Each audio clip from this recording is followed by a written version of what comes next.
다니엘서 11장 9절에서 20절까지 말씀입니다.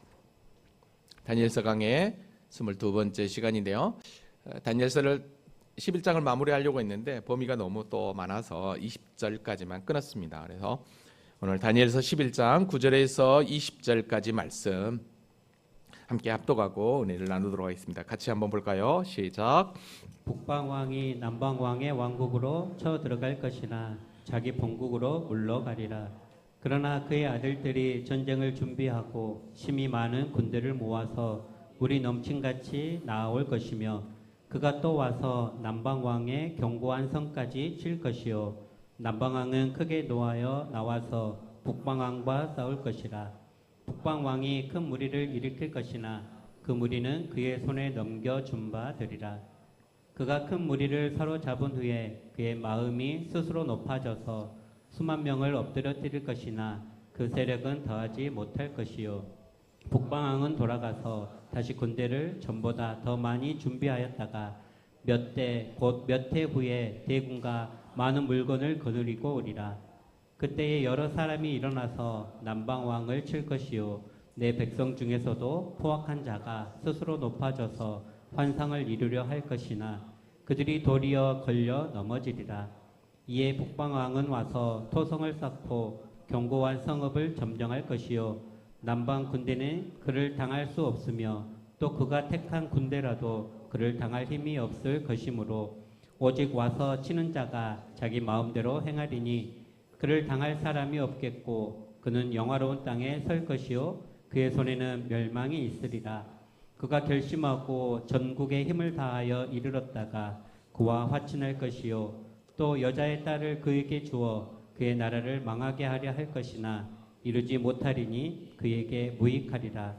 그 후에 그가 그의 얼굴을 바닷가로 돌려 많이 점령할 것이나 한 장군이 나타나 그의 정복을 그치게 하고 그 수치를 그에게로 돌릴 것이므로 그가 드디어 그 얼굴을 돌려 자기 땅 산성으로 향할 것이나 거쳐 넘어지고 다시는 보이지 아니하리라.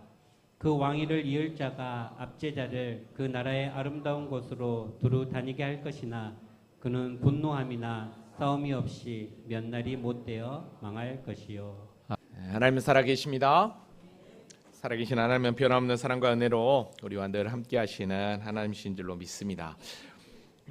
오늘 설명이 좀 복잡할 것 같아서 제가 노트북과 함께 직접 보려고 하고 있습니다. 며칠 전에 이제 우리가 사택 건축을 위해서 경계 측량을 했습니다. 예전에는 이제 경계 측량을 이렇게 좀 과학적으로 이렇게 하지 않을 때는 대충 아름으로 우리 땅에 이 정도 됩니다라고 서로가 이렇게 해서 그냥 그렇게 지냈던 것을 보게 됩니다. 근데 요즘은 이제 정확하게 이 측량 장비를 통해서 내 땅과 다른 사람의 땅의 경계를 분명하게 표시를 하죠. 지난번 주차장을 할 때도 마찬가지였고 우리가 사택 부지를 구입하고 또 사택을 짓는 과정 가운데서 또 측량이 필요해서 우리가 측량을 했는데 이 측량을 한 것은 이웃에게 될 수 있는 대로 큰 피해를 가지 않고 우리가 우리 땅 안에 건물을 짓기 위함이죠. 이 측량을 할 때 주변 분들이 이런 얘기를 했습니다. 우리 땅이 이 정도 됩니다라고 얘기했는데 실제 측량을 해보니까 또 달리 나왔던 것을 보게 됩니다. 그러니까 우리가 그냥 알고 있는 경계하고 실제 이렇게 측량을 통해서 경계를 분명하게 하는 거하고는 차이가 있죠. 사실 이렇게 측량을 정확하게 한 다음에 건물을 올리는 거하고 그냥 아름으로 건물을 올릴 때 하고 큰 차이가 있다고 저는 생각합니다. 왜냐하면 혹시 건물을 지었는데 남의 땅에 침범이 됐다고 한다면 만일에 그 땅 주인이 원상복귀를 명령했다면 그거 어떻게 하겠습니까? 고스란히 그 손해는 내가 다 감당을 해야 되겠죠. 그러니까 무슨 일을 할 때 이렇게 측량을 이렇게 하고 나서 제대로 모든 일들을 절차 가운데 진행하는 게 맞죠. 이걸 측량하는 걸 보면서 우리 신앙도 바로 이렇다라고 생각해 보았습니다. 우리가 하나님의 말씀을 바로 알고 바로 믿을 때 우리의 믿음이 곁길로 가지 않고 그 어떤 사단의 공격과 이단의 유혹에도 흔들리지 않는다는 거죠.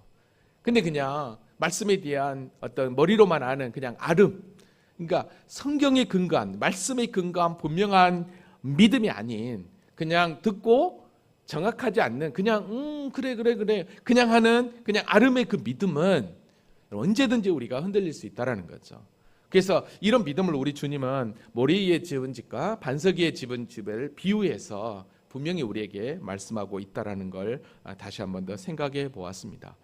건물을 짓기 위해서 경계 측량을 하고 정확하게 그 안에 건물이 세워진 것처럼 우리의 신앙도 하나님의 말씀 안에서 바로 세워져서 그 어떤 사단의 공격과 이단의 유혹에도 흔들리지 않는 하나님의 교회가 될 수 있기를 주님의 이름으로 기도합니다. 그래서 한번 말씀을 한번 따라하도록 하겠습니다. 주의 말씀은 내 발의 등이요 내 길의 빛이니이다.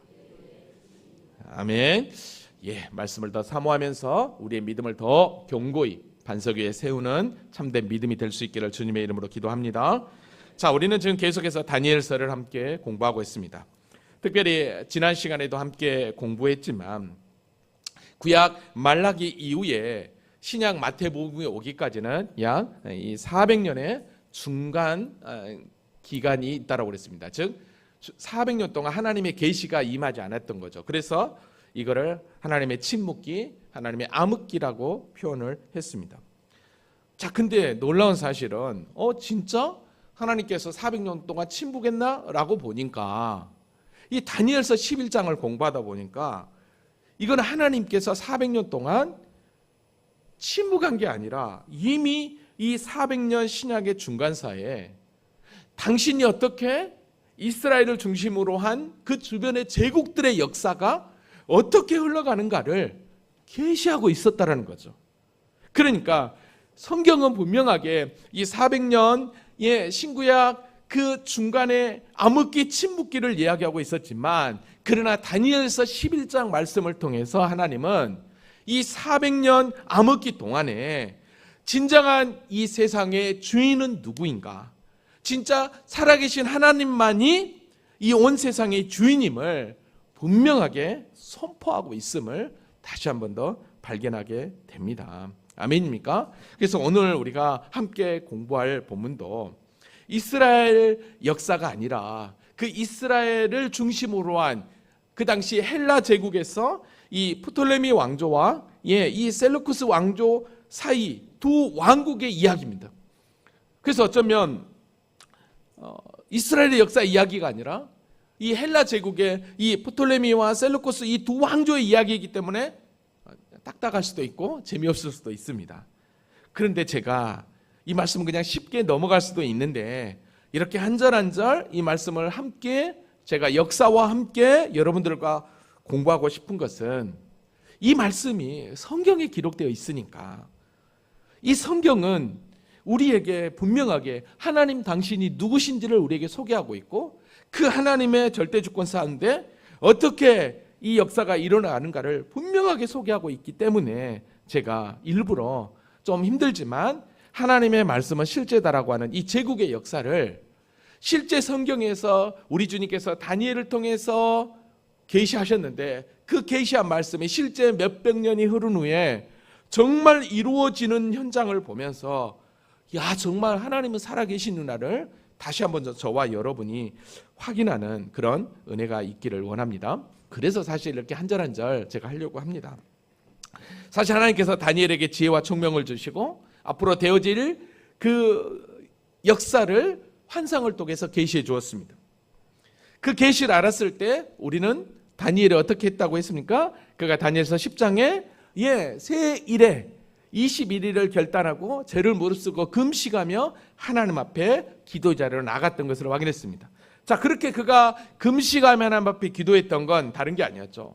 물론 자기 민족이 그 제국들 사이에 어떻게 살아갈 것인가에 대한 그 민족에 대한 이스라엘 민족에 대한 염려와 걱정과 그것 때문에 기도했지만 그러나 우리가 지난 시간에도 잠깐 말씀드렸던 것처럼 이 모든 역사가 하나님의 절대 주권 속에 하나님의 섭리와 경륜 가운데 이루어진다라고 하는 그 사실 앞에 주기도문에서도 말씀했던 것처럼 뜻이 하늘에서 이룬 것 같이 땅에서도 이루어지기를 다니엘은 그렇게 기도했다라고 그렇게 했습니다. 자, 그러면서 우리는 지난 다니엘서 11장 1절부터 8절까지 내용을 함께 살펴보았는데요. 다니엘에게 이렇게 계시를 해주고 있는 이 천사는 바로 메데 다리오 왕 원년 때 미가엘 천사를 도와서 함께 했던 가브리엘 천사라고 그랬습니다. 그가 어떤 계시를 내렸냐면 메데파사, 즉 페르시아 제국에 앞으로 새 왕이 일어날 거라는 거예요. 여러분, 분명히 다니엘이 바벨론 시대에 포로로 잡혀왔습니다. 그런데 지금 다니엘이 있는 11장 이 시대는 이 바벨론이 메데파사 이 페르시아의 속국이 되고 이제 페르시아 제국만 남았습니다. 근데 다니엘이 지금 이 페르시아 제국에 있을 때 누구였냐면 바로 이 고레스 왕이고, 여기서 보면 또 다리오 원령이라고 그랬죠. 고레스가 다스리고 있는, 그러니까 바벨론 땅을 메데의 이 다리오가 다스리고 있는 그때의 환상을 본 것이죠. 자, 근데 문제는 이 바사에 새 왕이 일어난다라고 그랬습니다. 그리고 새 왕이 일어나서 네 번째, 이 새 왕보다 더 큰 부하고 강한 왕이 일어날 거라고 했는데, 실제적으로 역사를 보니까 그는 누구였냐면 바로 크세르크레스 1세로 에스더서에 나온 아하수로의 왕이었던 것을 우리가 확인할 수 있었습니다.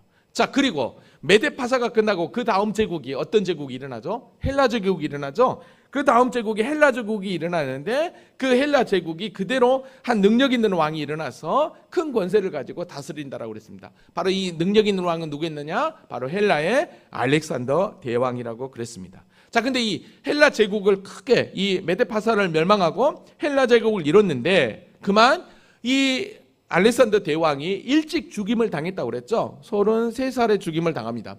그러다 보니까 아들들에게 나라를 물려준 게 아니라 그 일찍 죽음으로 말미암아 그의 4명의 부하들이 그 헬라 제국을 나눠갖게 됐다고 그랬어요. 그래서 이 마게도니아 그리스를 중심으로 카산드로스, 이 소아시아를 중심으로 리시마쿠스, 그 다음에 애굽 중심으로 프톨레미, 그 다음에 시리아, 인도 이쪽을 중심으로 셀루쿠스의 부하들이 내 땅을 차지한다라고 그랬습니다. 근데 정말 이 예언이 다니엘서 11장 4절에 그대로 되어 있었던 것을 우리는 확인할 수 있었습니다. 그러나 그가 강성할 때, 즉 누구입니까? 헬라의 알렉산더 대왕이었죠. 그의 나라가 나눠질 거라는 거죠. 천하 사방으로 나눌 것인데 그 자손에게도 돌아가지 않고, 그렇죠, 아들에게 돌아가지 않는다고 그랬죠. 또한 자기가 주장하던 권세대로 되지 아니하고 이는 그의 나라가 뽑혀서 그 위에 다른 사람에게로 돌아갈 것이다 라고 그랬습니다. 이렇게 네 나라로 쪼개졌다라고 하는 것을 우리는 확인할 수 있었죠. 근데 거기서 이스라엘이 속한 나라가 이제 소개되는데 그 나라는 바로 남방 왕들이라고 했어요. 근데 그 남방 왕들은 두 나라였죠. 하나는 애굽 쪽에 있는 프톨레메와 그 다음에 시리아 쪽에 있는 셀루쿠스 나라였습니다. 자, 근데 중요한 것은 여기서 5절에 제기했던 것처럼 그 군주 중 하나는 그보다 강하여 권세가 떨치리니, 그 권세가 심히 크다라는 것은 지도에 보는 것처럼 이 프톨레메와 셀루쿠스 이 두 왕조 가운데 셀루쿠스 왕조가 훨씬 더 크다는 것을 예언하는 말씀이었습니다. 근데 이게 실제로 그렇게 되었죠. 자, 그리고 나서 어떤 일이 있었습니까? 이제 여기서 역사 이야기를 좀 했었는데요. 이 프톨레미와 이 셀루쿠스 이 두 나라가 서로 단합을 하려고 그랬죠. 그래서 이 프톨레미 쪽에서 이 베레니스 공주를 안티오쿠스 정략 결혼을 하면서 안티오쿠스 2세와 결혼을 시켰죠. 그런데 결국은 어떻게 됩니까? 그 정략 결혼이 깨지고 본처 라우디오스를 아내로 맞이하면서 그 베레오스 이 공주도 죽이고 여기서는 아들도 죽이고 안티오코스 2세도 죽이고 이 라우디오스가 나라를 차지하는 그 사건이 바로 지난 시간 제가 한참 얘기했던 말씀인데, 이거에 대해서는 밴드를 보시면서 확인을 해 주시기 바랍니다. 그래서 이 말씀대로 정말로 남방왕이 북방에 가서 화친을 했으나 그 공주는 힘이 쇠하고 그 왕은 서지도 못하고 권세가 없어질 뿐 아니라 그 공주와 그를 데리고 온 자와 그 낳은 자와 그때 도와준 다 버림을 당하겠거라는 이야기를 했었습니다.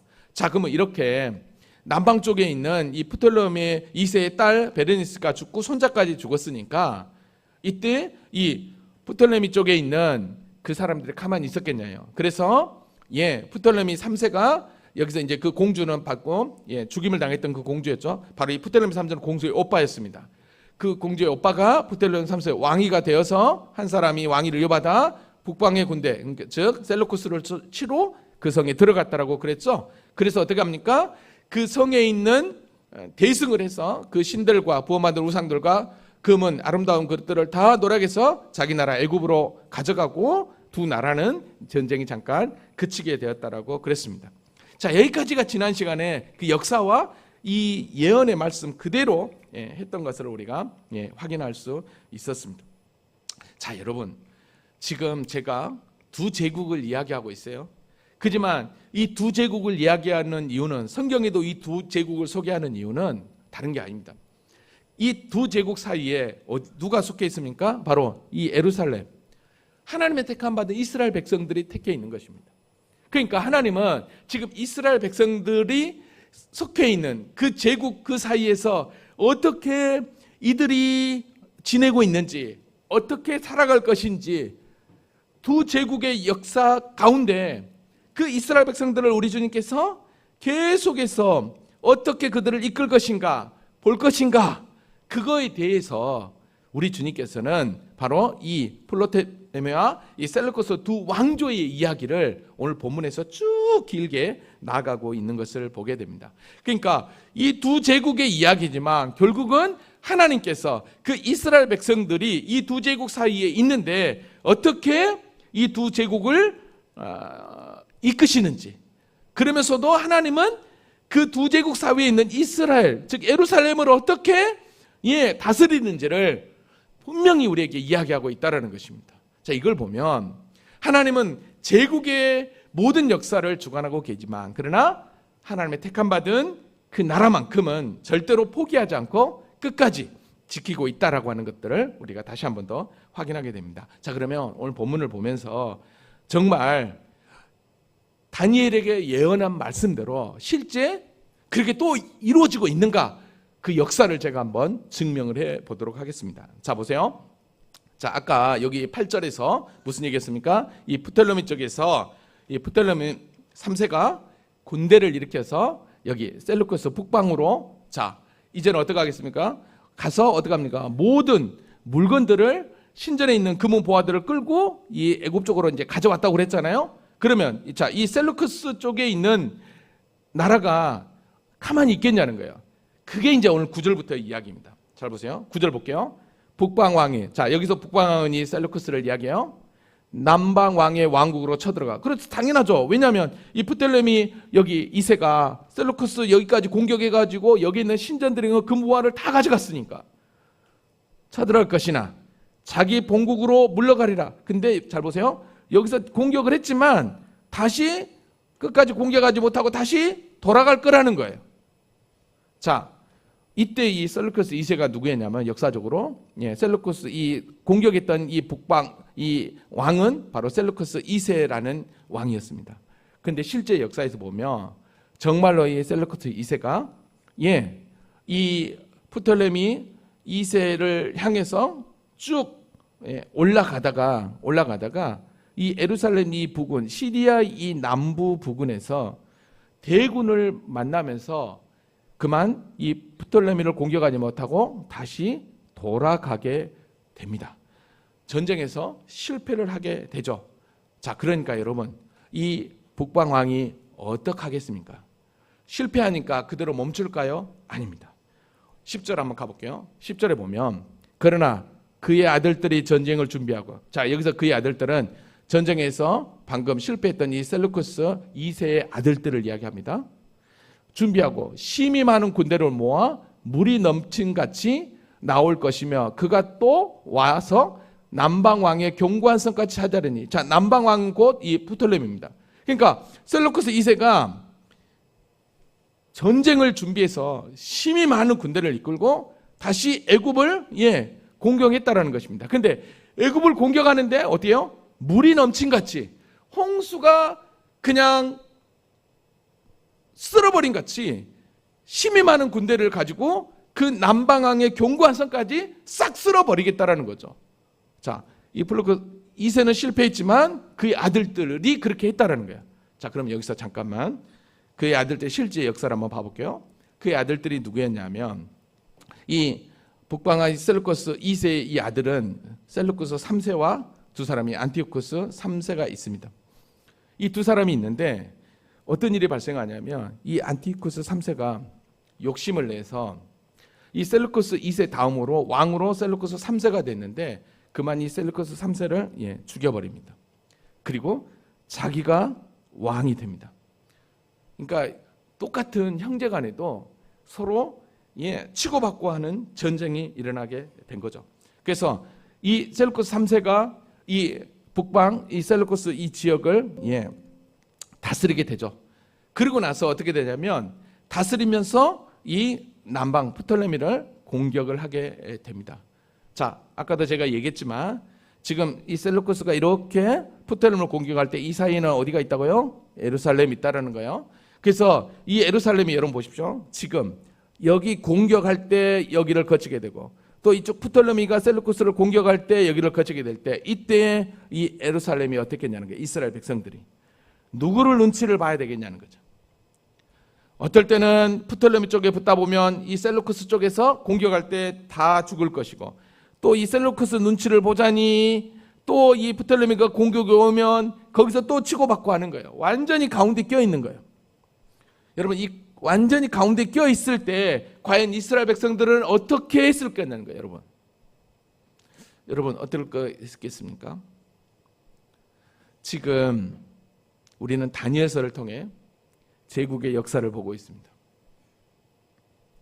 분명히 여기에 뜻이 있는 유대인들이 있었다면 분명히 다니엘서 말씀을 보지 않았을까?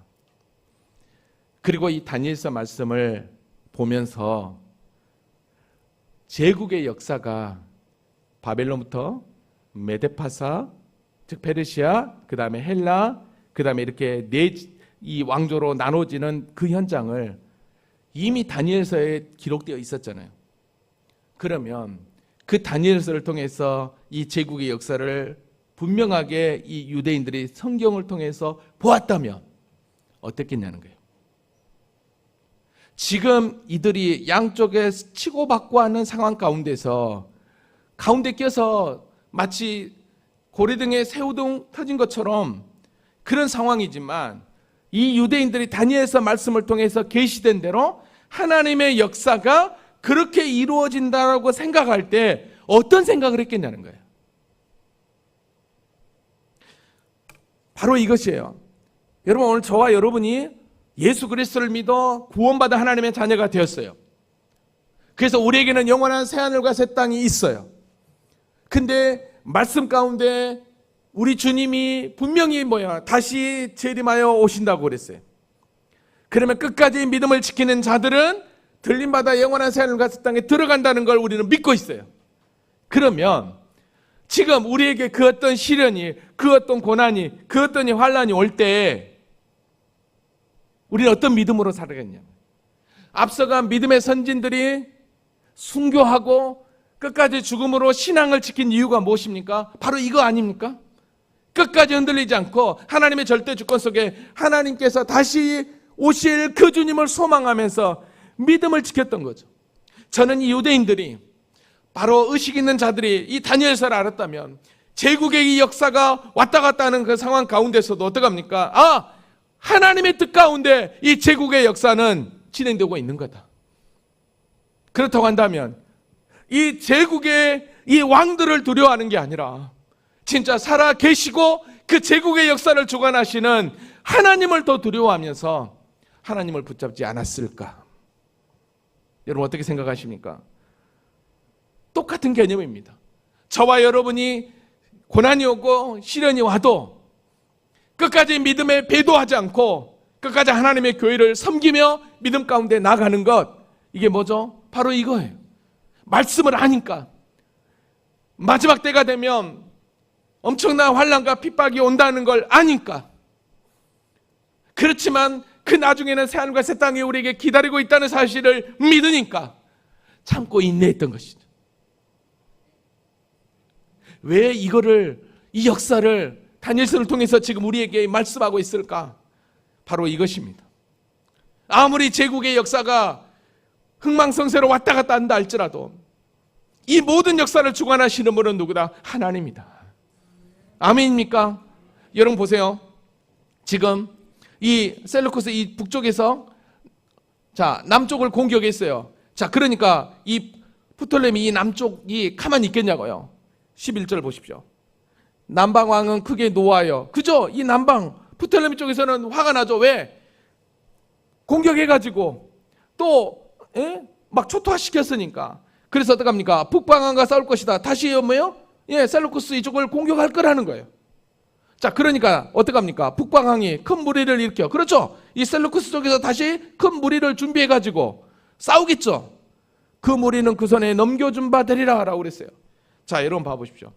이 남방왕이 크게 놓아서 북방왕과 싸우지만, 그러나 북방왕은 큰 무리를 이루어서 대적을 하지만 이 남방왕에게 질 거라는 거예요. 자, 이때 실제적인 왕을 보면 프톨레미 4세인데 이 셀루쿠스 이쪽에서는 안티오코스 3세였어요. 이 안티오코스가 공격에 노아야 여기 뭐죠? 여기 프톨레미 4세가 공격을 했지만 이 안티오코스는 대군을 이끌고 싸웠지만 승리하지를 못해요. 근데 여러분 봐보세요. 여기서 지금 뭐라고 표현하고 있습니까? 그 무리는 그의 손에 넘겨준 바 되리라 그랬어요. 넘겨준 바 되리라 그러는 거예요. 그럼 넘겨준 바 되리라 이 표현은 바로 수동태입니다. 수동태라는 것은 누구에게 임으로 되어졌다는 거예요. 이 얘기는 무슨 얘기야? 지금 아무리 남방왕이 크게 노해서 북방왕을 가도 이 북방왕이 큰 무리를 일으켜서 해도 이 싸움 앞에는 그 무리는 그의 손에 넘겨준 바 되리라. 이 얘기는 곧 하나님이 허락하지 않으면 안 된다라는 걸 여기서 보여주고 있는 거예요. 분명하게. 그러니까 하나님의 절대 주권 가운데 제국의 흥망성쇠는 자기들이 전쟁에서 잘나서 승리해서 하는 것처럼 보이지만 no, 아니었다라는 거예요. 아멘입니까? 아멘이야. 12절 봐볼게요. 그가 큰 무리를 사로잡은 후에 그 마음이 사로잡혀. 여기서 그는 여기 프톨레미 4세입니다. 승리했다고 했잖아요. 마음이 스스로 높아져 수만 명을 엎드려질 것이나 그 세력은 더하지 못할 거예요. 자, 안티오코스 공격했는데 이 안티오코스 3세가 좀 피해를 보겠죠. 수만 명을 엎드려진다고 그랬어요. 근데 문제는 이 프톨레미 4세가 이 셀루코스를 공격해서 수만 명을 엎드려지는 전쟁에서 승리했는데 거기서 뭐라고 얘기합니까? 그의 마음이 스스로 높아졌다고 그랬어요. 그의 마음이 스스로 높아진가 마치 자기가 싸움을 잘해서 승리한 것처럼 프톨레미 4세가 그랬다라는 거예요. 근데 하나님이 그걸 가만히 두겠냐는 거예요. 그 세력은 더하지 못할 거죠. 승리한 것 같지만 결국 세력을 더하지 못하고 무너집니다. 자, 남쪽에서 공격했습니다. 자, 그러면 북쪽이 가만히 있을까요? 아닙니다. 그러면 이제 북쪽이 또 공격하겠죠, 남쪽으로. 그게 13절입니다. 자, 13절 같이 볼까요? 자, 시작. 북방왕은 돌아가서 다시 군대를 전보다 더 많이 준비하였다가 몇 대 후에 대군과 많은 물건을 거느리고 오리라. 네. 자, 북방왕이 돌아가서 이제 여기 북방왕이 안티오코스 3세예요. 여기서 신나게 얻어맞고 여기서 공격해야 되는데 어떻게 되냐면 돌아가서 다시 군대를 전보다 더 많이 군대를 더 많이 준비한 거예요. 왜? 남쪽을 치려고. 자, 근데 문제는 몇 대 후에 대군과 많은 물건을 거느리고 오리라 그러니까 한참 있다가 군대를 준비했다는 거예요. 이렇게 온다는 거예요. 근데 실제 역사적으로 보니까 이 안티오코스 3세가 이 프톨레미 4세에게 공격을 당하고 나서 너무 많이 이 전쟁에서 많은 걸 잃어버린 거예요. 그러니까 여기서 다시 군대를 전보다 많이 준비했다고 했는데 이 다시 전보다 군대를 많이 준비하기 위해서 어떻게 했냐면 실제 역사를 보면 이 셀루쿠스 이 안티오코스 3세가 이쪽으로 내려온 게 아니라 인도 쪽으로 더 확장을 하면서 엄청난 실제 역사 속에서는 전쟁의 전리품과 포로들을 잡아옵니다. 그래서 엄청나게 세력이 커진 거예요. 그게 바로 뭐냐면 다시 군대를 전보다 더 많이 준비했다는 뜻이에요. 그래서 어떻게 되냐면 한참 시간이 주는데 대군과 많은 물건을, 잘 보세요. 그러면 여기 안티오쿠스가 이끄는 이 군대는 자기들이 인도 쪽이나 이쪽 북방 쪽을 점령해가지고 전쟁에서 승리했으니까 얼마나 사기가 있었겠습니까? 그러고 나서 어떡합니까? 사기가 충천한 상태에서 이제 어떡하죠? 예, 남쪽을 공격하게 됩니다.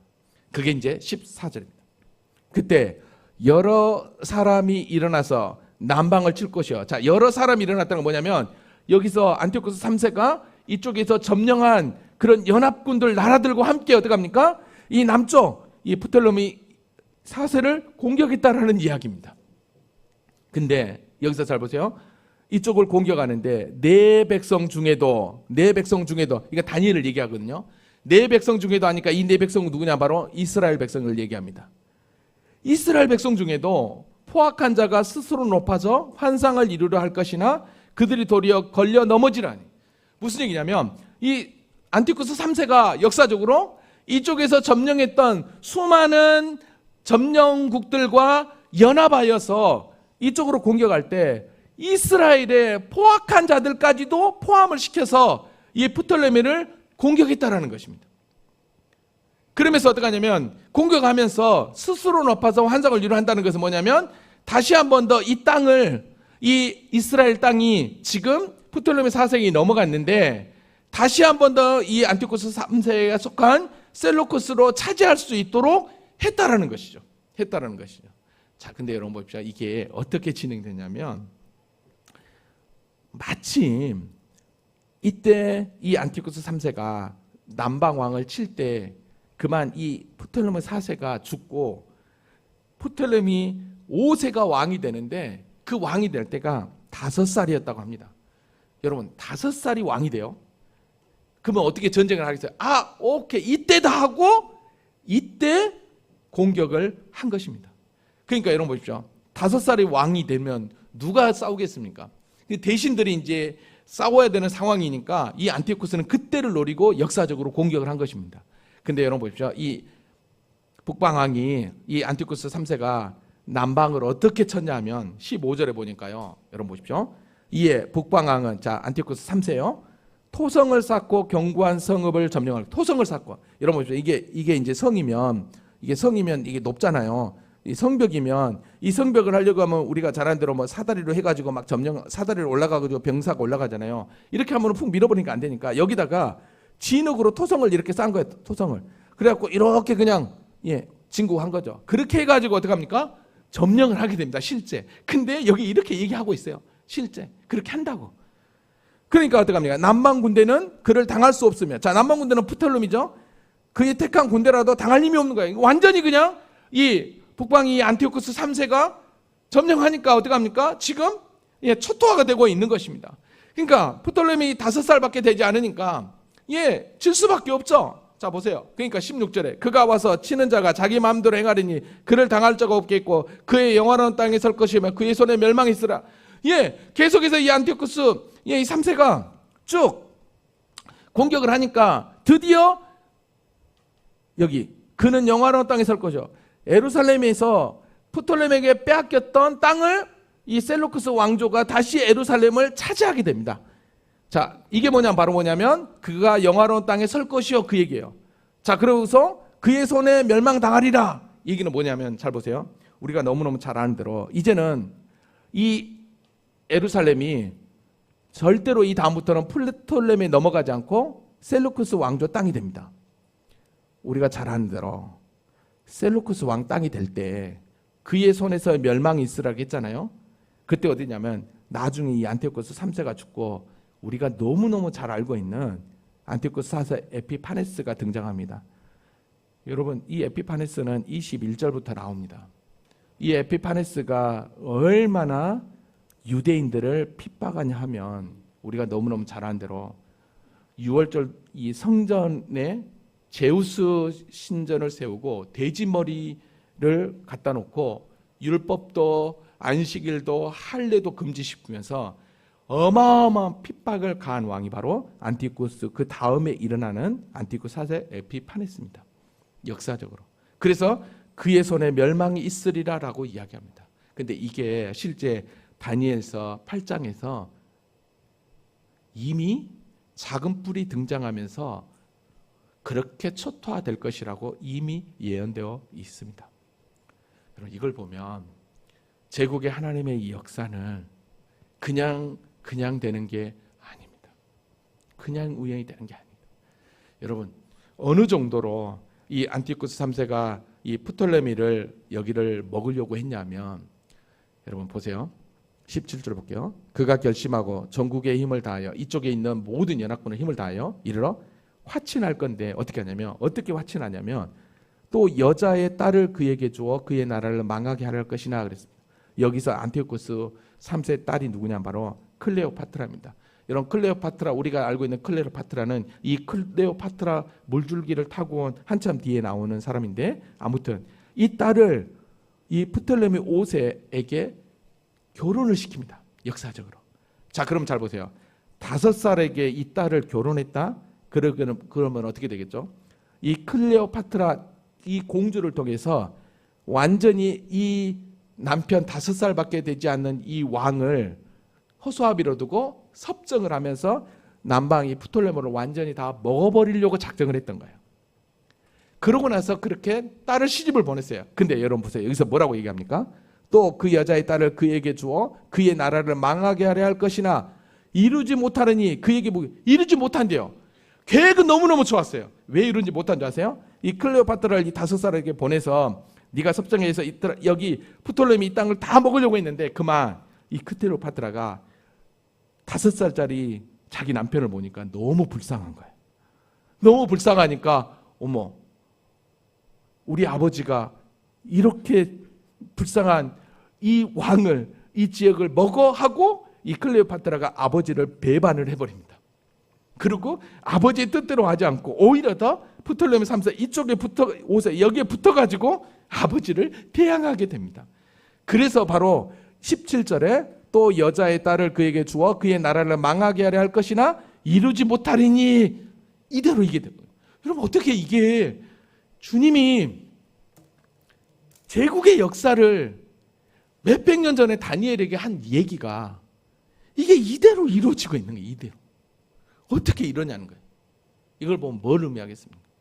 하나님은 그냥 이 세상을 운행하는데 그냥 운행하지 않는다라는 것이, 하나님의 절대 주권 가운데, 하나님의 뜻과 섭리 가운데 이루어지고 있다라는 것입니다. 아멘입니까? 자, 여기 17절까지만 보도록 하겠습니다. 말씀을 정리합니다.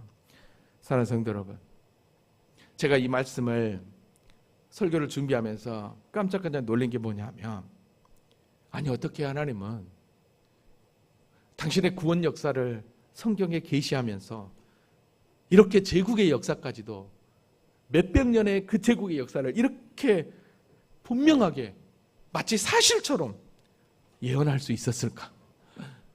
근데 그 사실대로 그렇게 되고 있다는 것입니다. 이걸 보면서 깜짝깜짝 놀라는 거예요. 야, 우리가 믿는 하나님, 내가 믿는 하나님이 이런 하나님이라는 거죠. 아멘입니까? 이런 하나님이라면 오늘 우리는 그냥 외면하시겠냐는 거예요. 아들과 그 십자가로 바꿔버린 생명인 저와 여러분을 그냥 내버려 두시겠냐는 거예요. 이때 저에게 떠오르는 말씀은 누가복음 이거였습니다. 참새 5마리가 두 아산에 팔리는 것이 아니냐. 그러나 하나님 앞에서는 그 하나도 잊어버리신 바 되지 아니하는도다. 너희에게는 심지어 머리털까지도 다 세신 바 되었나니 두려워하지 말라. 너는 많은 참새보다 더 귀하니라. 머리털까지 세신 그 주님, 믿어지지 않습니까? 대제국의 역사를 몇백 년 전에 예언하고 있는데, 그게 실제 이루어지고 있는데, 오늘 저와 여러분의 인생을 머리털까지 세시고 우리를 귀하게 하나님의 자녀로 삼아주셨다는 것, 이게 얼마나 큰 은혜냐는 거예요. 여러분, 이 하나님이 저와 여러분이 믿는 하나님이고, 그 하나님만을 의지하면서 참된 믿음의 길을 걸어갈 때 그 길에 주의 영광, 주의 축복 넘칠 줄로 믿습니다.